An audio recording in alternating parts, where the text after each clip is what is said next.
So ఒక్కసారి ఈ మధ్యకాలంలో BIS దాడుల్లో బయటపడ్డ అవకతవకలు చూద్దాం వరుసగా. ముందుగా ఈ ఏడాది జూన్లో హ్యాబిట్స్లో BIS దాడులు చేసింది. హాల్ మార్కు లేని 1.6 కిలోల బంగారం, పాత హాల్ మార్క్ నగల్ని సీజ్ చేసింది. అండ్ గత నెలలో సికింద్రాబాద్ పాట్ మార్కెట్లో BIS తనిఖీలు చేసింది. హాల్ మార్కింగ్ నిబంధనలు ఉల్లంఘించినట్టుగా గుర్తించింది.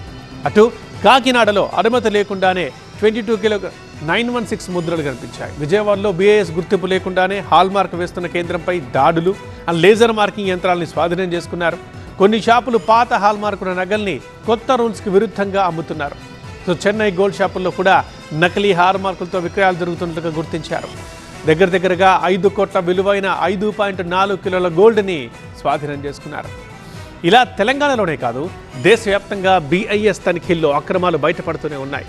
ఒకప్పుడు హాల్ మార్క్ స్టాంప్ మాత్రమే ఉండేది, కానీ ఇప్పుడు ప్రతి ఆభరణానికి ప్రత్యేక 6 అంకెల HUID కోడ్ తప్పనిసరి చేశారు.